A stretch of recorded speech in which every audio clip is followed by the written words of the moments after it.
A very, very, very good evening and the warmest of welcomes to this week's edition of Two Full Tossers, one of whom is more so than the other at the moment as he gets through the discount packet of hot cross buns that he bought at his local garage this afternoon, as he always does straight after Easter. It is Alan Committie, and together with myself, Dan Nicholl, a warm welcome to Two Full Tossers, brought to you this week by the Quentin de Kock School of Drama, and we're very grateful for their sponsorship of this week's episode.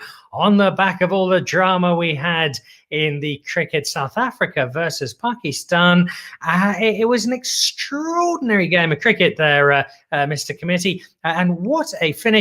And I feel, as you do, I know the number of times that we ran batsmen out from the boundary and then something else happened and we didn't get the recognition. The person who's just not being celebrated here is Aidan Markrum. This is without a doubt. Good evening to you, Dan Nicholl. A happy Easter to you. I know you're Greek and you only celebrate Easter over Christmas and perhaps somewhere during Passover. I don't know. But what a fantastic weekend. Lots of drama. You're absolutely right. And then the madness, the craziness, the brilliance, the awfulness, the tragedy, the comedy, the drama, the delight, whatever you want to describe it. But Aidan Markrum, no one speaking about it. It was an extraordinary throw. And that's what we should be talking about.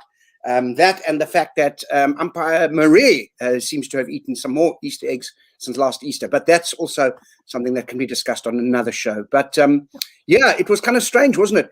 Everyone kind of getting upset. It was a brilliant innings, and I think most cricket lovers would have loved him to have gone on to score 200. And I say most cricket lovers, I mean non-South Africans, because we were just delighted that we finally managed to win a game. And the only thing we can learn from this game, I think, is that we have to now set 340 plus in whatever format of the game we're playing in order to secure a comfortable win, even in a T20. And I think what we also spotted there, I love to know that players have got a future beyond the game, because an injury happens or they lose form, something happens, they eventually retire. There are only so many people you can get into one SuperSport commentary box, although that number has been tested to its absolute limits. But I think we now know that when cricket is no more for Quentin de Kock, he does have a future as an outsurance pointsman at broken down traffic lights. Extraordinary. The precision, the big smile, that's important, isn't it? The conviviality, the congeniality, the friendliness that he exhibited. Even afterwards, when the batsman was leaving, big warm smile towards him to say, congratulations on your innings. We were very pleased to be part of that. I thought that was the tone in which he gave that smile. So that was all lovely. To be outfoxed by Quentin de Kock, that's something that's... Alan Committie, behave yourself now. Behave yourself now. Deeply disappointing. Before we get into a couple of the other important cricket points, look, the only reason that people watch this show is for our very special guest, and we've got a very special guest tonight. He's particularly, in fact, he's royalty, and I mean that in every possible sense. He is royalty, but they also watch it for Alan's lost legend. Now, we only reveal who this is a little later, but we invite you to try and guess. Can we see a photo, Mr. Committie, of who Alan's lost legend is for this? Oh, look at that. So now listen, this man is no Lee Barnard, as you know, but he is a lost legend, and he's from a slightly more recent vintage than we've been playing around with over the last 12 episodes. So who is this gentleman? Look at that lovely crop of hair. Put in a little answer into the chat box, and we'll see if you've guessed right when we come back in a couple of minutes and reveal who that delightful gentleman is. Yes, look. That is a man who conditions his hair at least twice a day. That's right. And very soon we'll go into high school and no doubt start playing cricket after that. So that's all very exciting, but he's a lost legend. He is indeed. Also, I just want to talk about the game again yesterday. If you listen very quietly and carefully, you can hear Shamsi still being hit for sixes, even after the game has finished. I think at one point he was just walking from third man to fine leg and he got hit for six. It was extraordinary because he's a great bowler. He's been in good form, but whoa, was he taken to task yesterday. It was a thing to behold. It even happens to the very best of us. And by best of us, I mean myself, because I remember that happened on many occasions. In fact, I still remember bowling to Craig Evans in a club match growing up in Zimbabwe after he just got back from World Cup. And he played and missed at the first delivery, and deliveries 2, 3, 4, 5, and 6 landed an average of 65 yards over the wide mid-wicket boundary. So, but not 6 sixes. So that's something to take from the game. There's always a silver lining. Indeed, there is hope for all of us. It was a fabulous game. We got a first look over the last 2 matches. Temba Bavuma, our captain. Are we inspired by the leadership of our new skipper, Alan Committie? And, because to be fair, in both games, he was put under a fair amount of pressure, both in batting and, of course, as a captain. He shouldn't have been put under pressure in both games as a captain, but somehow we kind of contrived to play in certain ways and got into positions where we were under a lot of pressure. He seemed very calm. He seemed to make some good decisions. And I quite like that the team seemed to respond well to whatever it was that he was saying. And you're assuming he's saying all the right things. But so that kind of, I quite like it. I quite like a little general. I like a short captain. Graham Smith, of course, was a gigantic, huge man who would just trample on people. But I quite like myself a short captain, a little Napoleon, if you will. And I think Bavuma might have it, and I look forward to seeing what he can do with the side. And the fact that he scored some runs made me happy as well, of course, made us all happy. Indeed, it did. Of course, he is a former teammate of mine with the Spin Doctors in Cape Town, which is, I think, in the Guinness Book of World Records as the least successful cricket team ever to have played cricket in South Africa or indeed anywhere else. But we love him for it. And I think one day he can even... Was he captain of that side? No, but I think one day he could be. I think this could be his step up. He captains South Africa and then takes the step up to captaining the Spin Doctors. If he can take that step, that is, I mean, to be fair, that's a big step. It's a big step, particularly for him, but I think it's one that he could take. We've got loads of people watching. A couple of them are guessing. We're going to leave those guesses for a moment. I see Michelle Cavarnos said she really liked the pink team over the weekend. So this is what I like. It's when our fans get technical. Ευχαριστώ πάρα πολύ, Michelle. Thank you very much for that insight into the game of cricket from a very technical perspective. Friday, Alan Committie, I know that you're going to be walking into your lounge. You're going to be putting down that collection of light beer that you always keep for big games, reaching over for the half-empty packet of flings and flicking on the television to the golf or possibly the tennis or maybe the rugby, because I know you will not be watching the IPL. The IPL, they tell us now, as we build up to this huge beginning of another tournament, the 4th time they're playing the IPL this season, I think, it feels like it. And what they're telling us now is that players that have played for some of the teams have moved across to other teams that are the same as the teams they were playing for, but are different, with the same color shirts, but also different. But it will be a huge move for them because it'll make no difference. And good luck, and I can't wait. And it's going to be very exciting. So I'm riveted and excited. Nobody is more glued to the IPL than Alan Committie. He's going to be spending his time instead researching more famous cricketers for his Alan's Lost Legend book, which will be coming out early next year in over a dozen copies in hardcover and softcover and in between. And let's have a look at that Lost Legend. No, before we do, I want to put you on the spot quickly and say, is it possible, because you know all the cricket players, past and present, and I'm just here in my little library with cricket paraphernalia. I just want to know, is there a possibility we can do a spin-off of Two Full Tosses where I have 1 hour with Lee Barnard and I just talk to Lee Barnard about his life? Is that something you could organize? I think we could possibly make that happen. Unfortunately, I'm busy that day, so I wouldn't be able to join or, in fact, watch at all, because I'm also out of data thereafter. And in fact, I'm not sure Lee Barnard would be there ever. But that wouldn't stop you from asking him the questions for an entire hour. And in fact, having seen you ingratiate yourself with guests with whom you have a very clear man crush, I don't think he'd need to be there, because you could actually ask questions of a non-existent guest for an entire hour and be quite comfortable doing exactly that. I'm doing that now. Even as you were talking, I'm already imagining his answers, because they're certainly more interesting than the stuff you're saying. Right, shall we get going? Let's get into the legend. Here we go. It's the highlight, other than our special guest of this week. It is Alan's Lost Legend.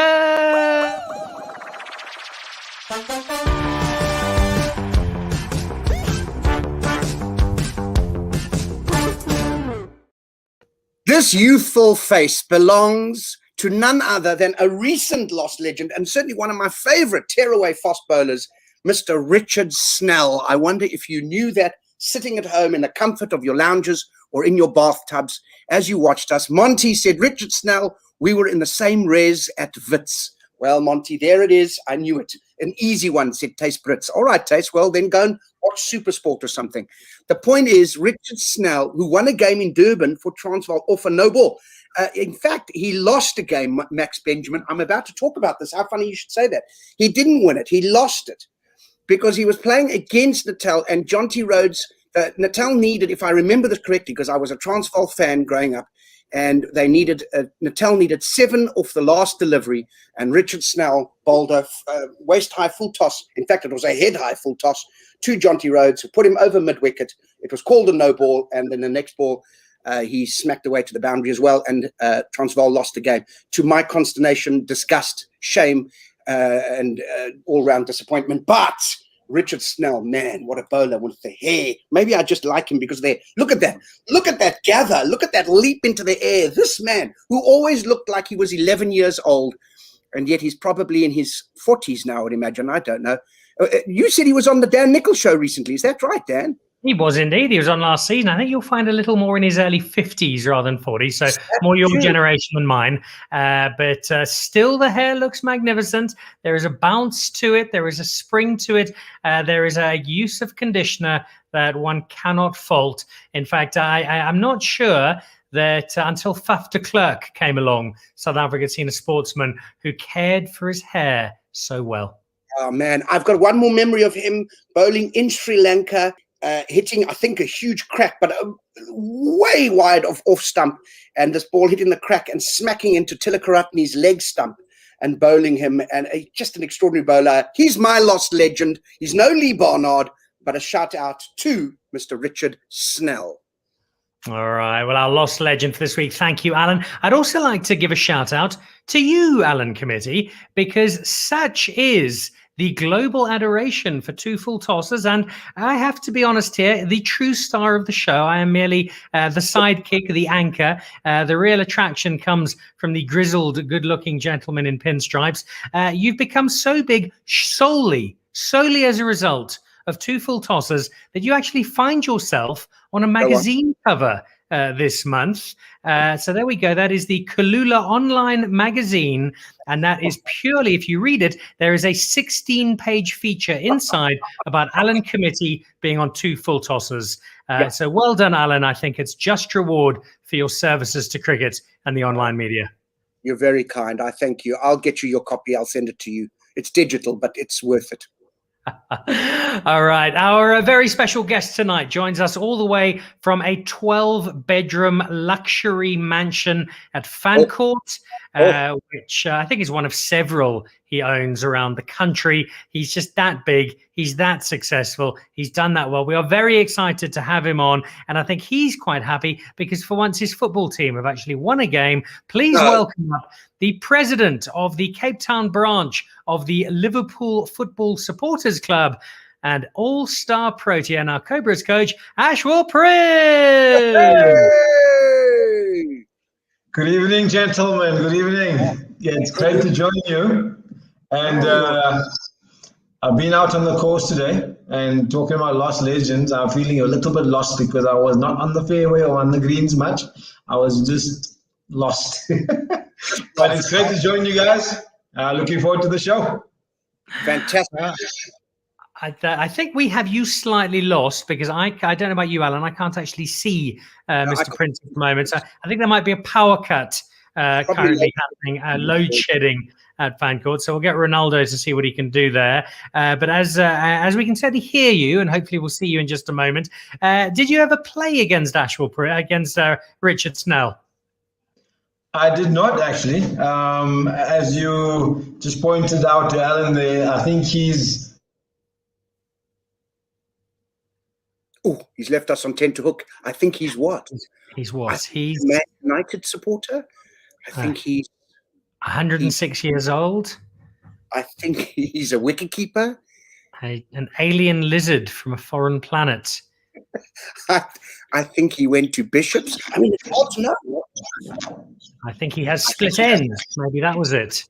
That's exactly it. Who's his president? All right, I think Ashwell is busy refreshing. So we'll get him back in just a moment. He's generally refreshing to have on. So we'll get him back in just a second. What's your first memory of Ashwell Prince? It's weird. For me, Ashwell Prince is Mr. Nuggety, Mr. Reliability. When you saw him come to the crease, you knew two things. One, we were 4 wickets down, which was always a bit of a problem. But two, well, unless we had done well early in the game, but generally, if we were in trouble, if he walked the crease, you kind of knew this wasn't a guy who was going to give his wicket away all that easily. And I think that kind of, if anything, defined his career. He was a man who fought hard for the runs he scored, but he also, on a couple of occasions, led the side. He's just he's Mr. Reliability. And I kind of, for me, a cricketer of some repute. Oh, and there he is. You see, he's reliable. We knew he'd come back to us. So I don't know if you heard any of that, Ashwell. That was just Alan singing your praises as the reliable bedrock of the middle order. I remember I have a slightly different first memory of you, Ashwell Prince, and it was being told about you as opposed to actually seeing you. I got told by my good friend Martin Tucker, who had played under 19 cricket against you at whatever the week was called then. He said to me, "Do you know this guy called Ashwell Prince?" No, never heard of him. He's the fastest human being on earth.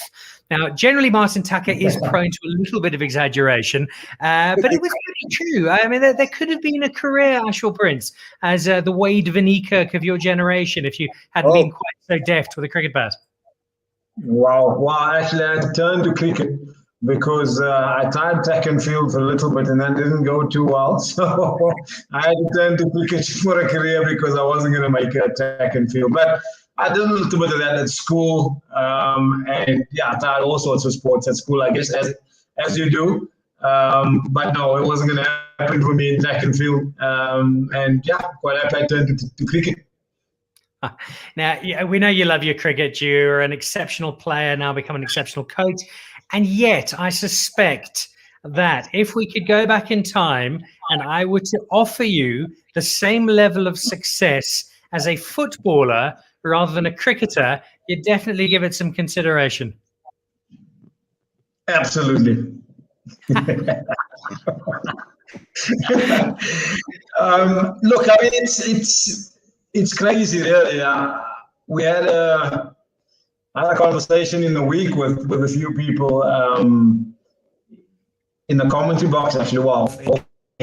Robin Peterson, Ben Philander, a few of us were doing the commentary on the final of the CSA 4-day challenge, and off air we were talking about days, youthful days, and trying out all different sorts of sport. And I actually represented South Africa in one of the World Cups in 2007. But if I have to go back to my youth, I never ever dreamt about going to a cricket World Cup. I always dreamt about, the picture that you take in a Champions League, before kickoff in the Champions League, where you're all in a huddle just standing. So that was my dream as a youngster.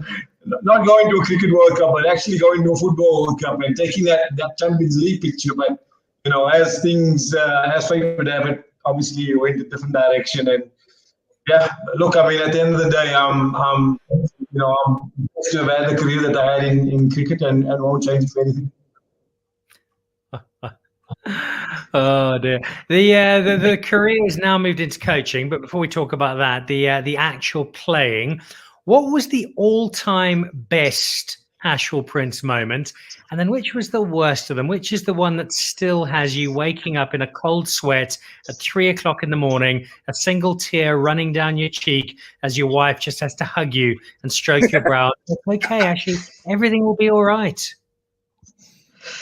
Yeah, there's been a few highlights on the cricket pitch. Something that I probably never talk about much, or haven't spoken about much before. South Africa played against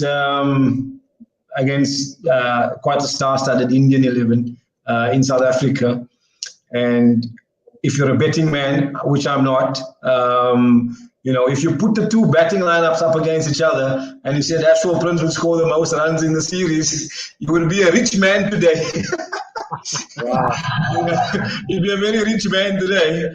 I think it was 2005-06, somewhere around there, where I don't know if you guys will recall, Srisanth made his debut at the Wanderers. They beat us at the Wanderers. We then beat them in Durban, and then we beat them in Cape Town in the final test. So, if you just think of Smith, Gibbs, Cullis, Boucher, Amla, I'm not sure if Amla had been playing by then, in our batting lineup, AB de Villiers, and then they had Sehwag and Dravid and Duka and the president at the moment, PC Ganguly, Lakshman the lot, and Ashwell Prince scored the most runs in the series. So you'll be a rich man if you took that bet. But anyway, then I listened to Alan speak before briefly when we lost the connectivity about how I really used to pride myself in the tough situations, coming out to bat in those situations, and it's really where I felt as a player playing in a star-studded lineup that this is where I can sort of prove my worth to the team when the team is in a sticky situation. But unfortunately, World Cup semi-final against the Aussies, I think we were 60 for 6 or 60 for 7 in that match in the West Indies, and I chased a wide one. And at the end of the day, just if I'm really honest, just the World Cup semi-final, the nerves on the day just got the better of you. Chased a wide one, out for a duck in the World Cup semi-final. So yeah, would love to have that moment over again, but that's how she goes. Well, we've got some footage of that, which we thought we'd just play for you 5 or 6 times on repeat. I don't. Weirdly enough, that semi-final or that World Cup, because it kind of was, it felt lost quite early on. I think when Smith and Cullis went out, I think Cullis back to leg, didn't he, and tried to smash McGrath through extra cover. He was bold. He came down the wicket. He came a few steps down the wicket. It was completely out of character, But I mean, like I say, all of us, I think most of us, we just maybe the moment of semi-final or whatever, we didn't step up. We didn't step up. But in a weird way, because it was devastating, it was sad, it would have been awful for you guys playing in that game. But as fans, for us, it was like, okay, but that at least was clear cut. It wasn't like some of the other World Cup close matches where we've got 2 moments where we go, hang on, why have we lost this? Do you know what I mean? So it might have been a traumatic moment for you, but we forgive you easily. That one. That was an easy one. That series against India was incredible. I remember it. I pride myself in that. I haven't missed a day of cricket, New Year's Day or New Year's match cricket at Newlands in 20 odd years. And you scored some big runs in that Newlands test, if I remember. Yeah, I can't remember correctly. I know there was back-to-back series, one against Pakistan and then one against India, or it might have been the other way around. But on the last day of both of those matches, we needed about 100 odd still to get 3 or 4 wickets down, pitch starting to spin, Anil Kumble operating. And I think Herschel and myself put in a partnership and we were in at the end, or it might have been myself and Jacques. It might have been myself and Jacques actually put in a partnership on the last day when there's about 4 or 5 wickets to get and I'm still 120 on the last day. There was a bit of rain around as well in that one. So, and the series on the line. So sometimes people talk often about hundreds and big scores.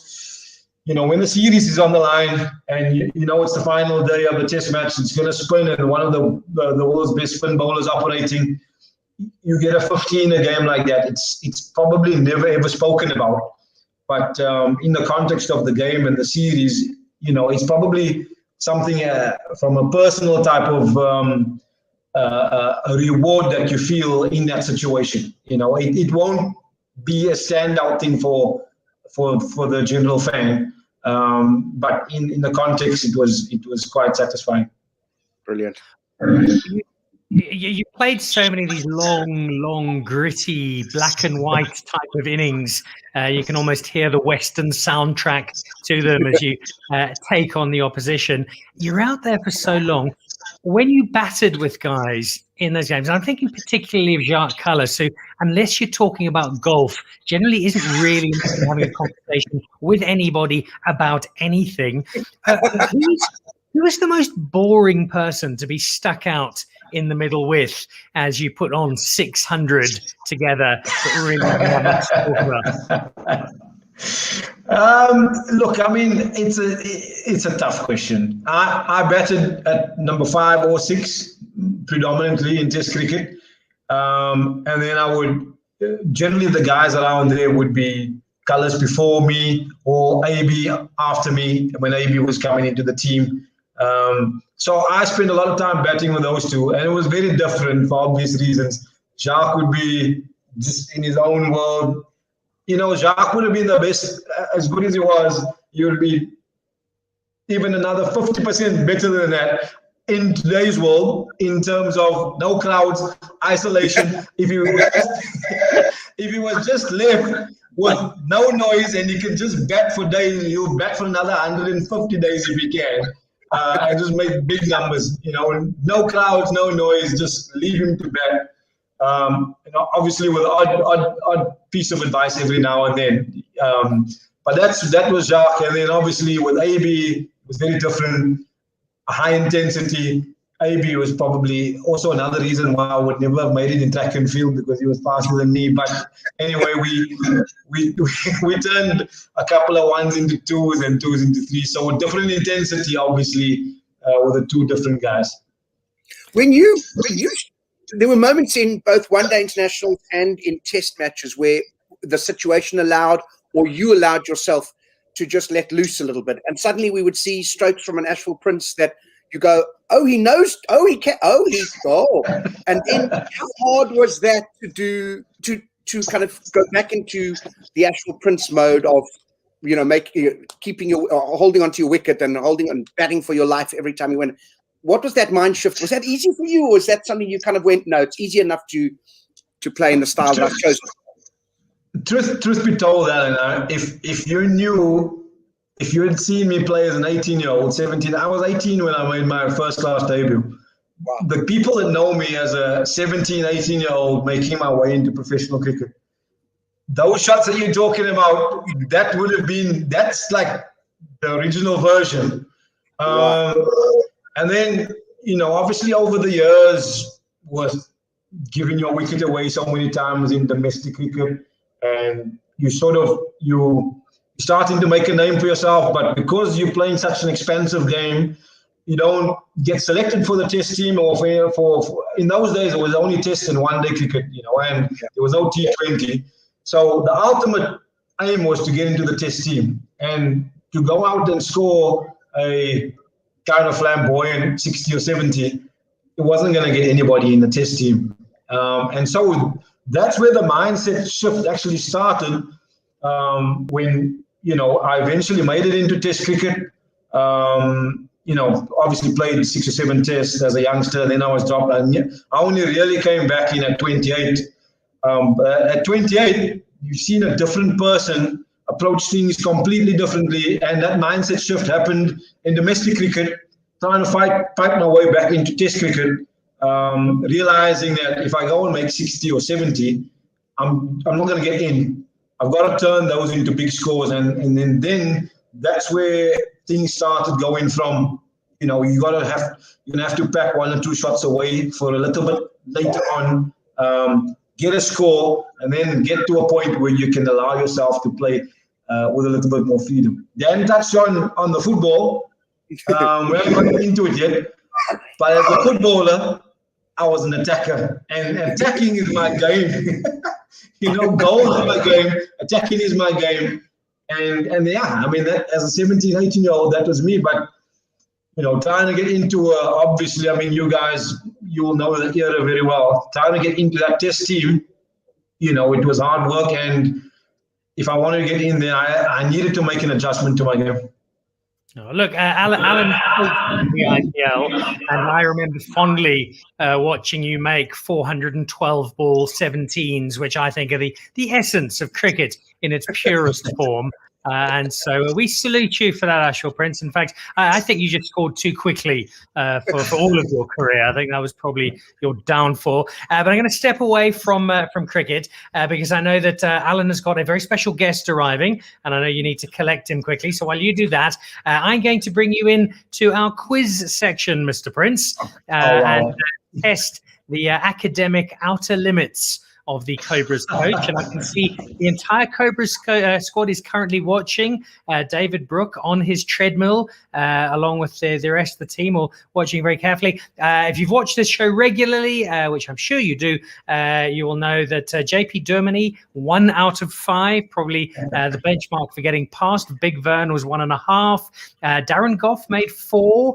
Paul Adams got 4. And I think Chris Morris got 2. So it's a bit of a mixed bag so far. So let's see how we go. Are you ready for the great Ashwell Prince quiz, Ashwell Prince? Let's go. Let's do it. All right. Let me find my questions, which were written for me by my 4-year-old son. Right. Here's your first question. On the occasion of his 100th one-day international cap, which England cricketer received a video message of congratulations from Steven Gerrard? Moeen Ali. Moeen Ali is correct. Have you seen that video? Absolutely. I've seen. Oh dear. All right, 1 from 1. This is a flying start. I don't think you've ever been one off the mark. After that, I got off the mark. All right. Let's go on to question 2. And this is your own career. Your very first test innings. You were 1 run shy of a 50 in your first knocks. A great innings in difficult conditions. You fell to a top-class bowler with a decent catch as well. Who was the fielder who took the catch to dismiss you in that first innings? It was bowled by Gillespie and was called by the big man in Gully, Matthew Hayden. Matthew Hayden is correct, Ashwell Prince. Jeez, this could be your greatest performance ever. This is phenomenal. Right. 2 out of 2. Okay, now this one's going to be a little trickier. I've got a video for you, and I'd like you to watch this video. So, Ronaldo, our producer, just have it ready. And I'd like you to tell me who the former Yorkshire Schools cricketer is in the video. Shot. That's me right there.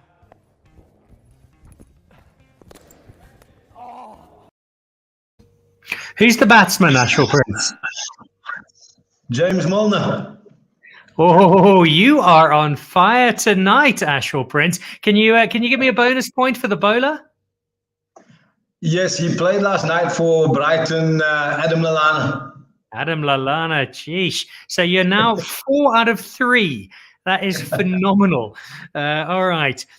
Your very last test match that you played in South Africa, there was a fast bowler who made his debut for South Africa in that same game. Who was it? Wow.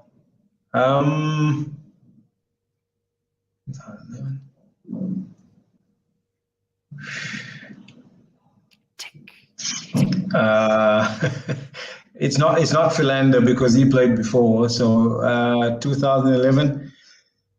How many tests has he played today?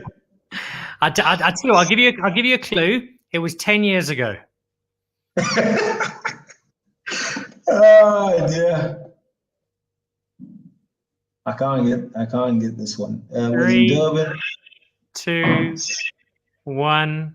Any guess? No, I can't remember. It was Marchant de Lange. Oh wow! I should have known that. Because he's busy unfriending you on Facebook as we speak. Well, I should have known that because it was my job every day in the nets to face Marchant de Lange and Morne Morkel. I think if you've got that job, it's time to say, right, I'm going to hang up the boots. Absolutely. All right. Well, with your bonus, you're still 4 out of 4. Final question for you. I'd like you to give me the name of this particular cricket ground. Wow. Okay.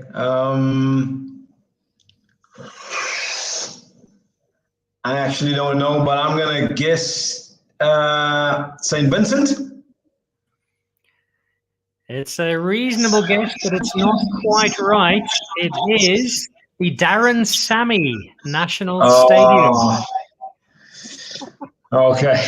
Any particularly good memories from the Darren Sammy National Stadium? No, Ashwell? nothing. None at all. None at all. Of course, venue for that World Cup semi-final that we've all forgotten about. Look, 4 out of 5. That is a very strong effort. And probably the best Liverpool-related performance we've seen so far this season. I'm happy to have Diego Jota back in the lineup. That's all I'm saying. I think most Liverpool fans are. I do have one final football question for you, but I'm going to leave that till right at the end because what we do at the end of the show, we have a very special guest who comes on to talk to our guests who are they're honoured and I think humbled just to be in his presence. He is the Life Vice President of the Griqualand North Scorers and Umpires Association. Ashwell Prince, I'm enormously excited to hand you over to the very safe hands of meneer Johan van der Walt. Baie dankie. It's a groot eer, it's a great honoration to be here, and nice to see you, Mr. Prince. And to come here and to sit and see your balding head up front. And I say that with love. It's only because I've got what is called the Kruiwagen comb over, which is our full there. We spoke about Mr. Snell. Snell is vinnig. En wat het gebeur met die koppie? What the bloody hell? You look like Vin Diesel's lesbian brother. You know what I mean? South Africa's answer to Vin Diesel is Van Doorsel. Anyway, the fact is you're here now. It's a great honoration. And I wanted to ask, because you're smiling now. I see you smile, but you never bloody smile. You and Kepler Wessels, I don't know which one of you have the more snotty face sometimes. You just stand there and I think to myself, Bliksem, if I walk into this, okay, he's going to move his but now you just smile, like the world's on bloody fire. Beautiful. What an honoration to see you. And tell me for now, what has it been like to move from a player to being a coach? Was it a big difference for you? I mean, obviously the job is different, but in terms of the way you deal with players when you were a player, and then of course now as the leader in the back room, as it were. Yeah, look, I think it's a big adjustment. As a player, you don't realize how big the adjustment will be when you become coach. You know a lot about the game. You know how the game should be played. You know all about a lot of strategy. A lot of things, but the job of coaching is very different because the difference between preparing yourself as an individual for a match, you now got a squad of about 18 to prepare for a match, and you have to have relationships. You got to try and understand everybody, and you have to smile with people sometimes. So yeah, it's been a big adjustment, but it's been good learning. It's also taught me a lot about myself and a lot about my personal character, as you pointed out so nicely, and that that the way that you played the game is not necessarily how everybody else wants to play the game.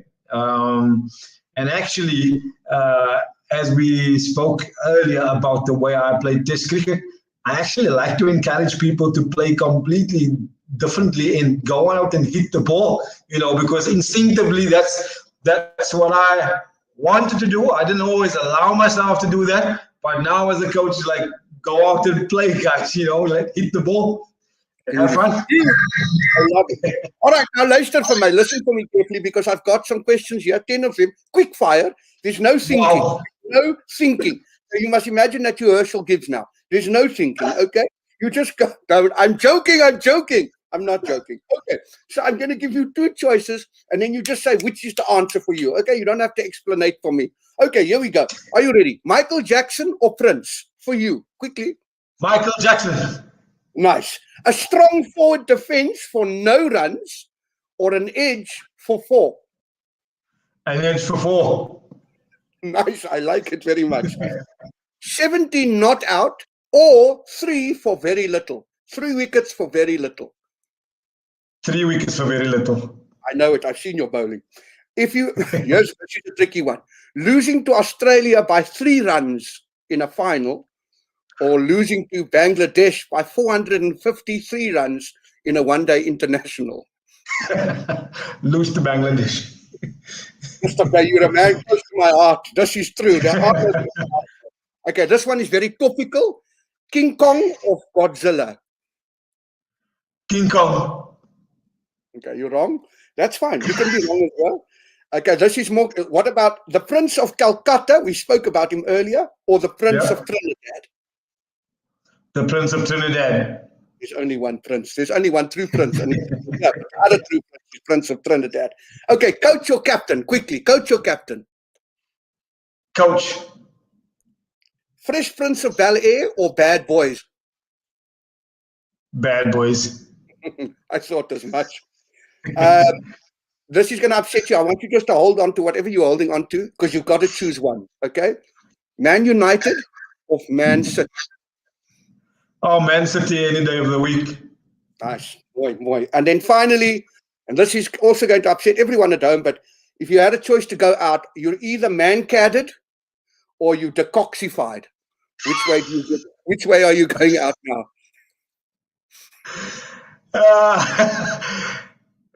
Man-cat. No one wants to be decoxified. No one. It takes balls to be decoxified. This has been a great honor. Baie dankie, meneer. You keep going well. Play some good golf, nee? Thank you very much. Tot weer ziens. Bye-bye. Tot ziens. Thank you very much. The wonderful Johan decoxified. Here's your challenge, because you are now in commentary when you're not coaching. You've got 1 calendar year, Ashwell Prince, to get decoxified into commentary on live television. There's your challenge. Well, I'm not on duty at the moment. The current series against Pakistan, I'll have a word with some of my colleagues to make sure that it gets out there. Oh dear. Just very quickly as we wait for the return of the wonderful Mr. Alan Committie, your thoughts, if you'd been the batsman there, would you have been happy with what happened? Look, I mean, at the end of the day, as a batsman, maybe my character was also described before, I would make sure that I pay attention to all the detail. That's the batsman's prerogative, to pay attention to the detail. So, I mean, he can claim whatever he wants to claim. You got to know where the ball is. You got to know what you got to do to get into your ground. That's the bottom line. All right. Well, if you're watching this at the moment from Pakistan and you disagree, on screen now is Ashwell Prince's mobile phone number. Please feel free to give him a shout. We'd love to discuss it with you further, particularly because I find there's such a balanced sense of debate that comes out of these things, especially on Twitter. So very happy to see that. I said I had one more question for you about football. Obviously, Manchester City are going to win the league. Will they win all 4? And will Liverpool be in the Champions League next season? I think it'll be tough to win all 4. They've got a squad to do that. If they got De Bruyne back now, they got all their best players fit again. Kun Aguero, who hasn't played much this season, and he's fit again now as well. But winning all 4 competitions will be tough, regardless of how big and strong your squad is. It will be tough. Will Liverpool be in the Champions League next season? I think the weekend's results, and I think the one that just finished as well, Everton drawing as well against Crystal Palace, with Tottenham having a draw and Chelsea losing, I think it's just given us a little bit of a sniff. But our best chance might be to win the Champions League again, and Liverpool has got some love for that big ears trophy, brother. Don't worry about that. Oh dear. I think Alan, how many times have we had the conversation? Should we see if Ashwell Prince can do the show this week? No, Liverpool have lost again. He's going to be awful. He's beaten Arsenal. Phone him now. Amazing. Incredible to see someone so passionate about another sport and the joy it brings, and yet you're supporting Liverpool, which makes no sense. Anyway, that's fine. I tell you where this is as we wrap up what's been an absolutely delightful evening with you, Ashwell, and that is I look at two people, and I've mentioned one of them already, Jacques Cullis. On the cricket field, it basically looked as though he'd been Botoxed. There was zero expression. Oh, I've just got a double 100. There we go. Fantastic. I was with him in his 4-ball when he got a hole-in-one for the first time. The man went absolutely mental, like properly off his head. He was that excited. Similarly, Ashwell Prince batting, pretty good impression of a corpse most of the time. Absolutely no interest in life, just grinding out runs. Liverpool score a goal against West Brom, and I've seen him do 3 laps of the house and open a bottle of champagne. It makes no sense to me, but that's the way sport works, I suppose. It's amazing. Absolutely. All right. I know we have to let you go because I've seen your security officer pacing up and down outside the room for the last 40 minutes. Just to make sure that you're okay. Ashwell, it's been absolutely fabulous chatting to you this evening. Thank you so much. Best of luck with the new competition when Southwestern Province will be playing Eastern Mpumalanga and away to Northern Limpopo before home game to Western Namibia and then Angolan country districts, which nobody understands, but we're all very excited.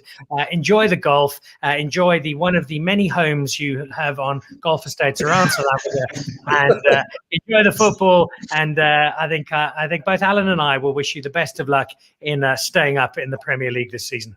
It's been a real pleasure, guys, to come onto the show. Thoroughly enjoyed it. So thanks a lot for having me. Cheers, Great buddy. pleasure. Take care. Ashwell Prince. Absolutely right. And I think given the choice between Ashwell Prince and Prince, or the batsman formerly known as Prince, or the artist formerly known as Symbol of a Prince, I'm going the gritty left-hander any day. Gritty left-hander over and over again, because come rain or shine, or even purple rain, in fact, he would make the runs, do the business. He didn't always smile, but he did tonight, and that made me happy.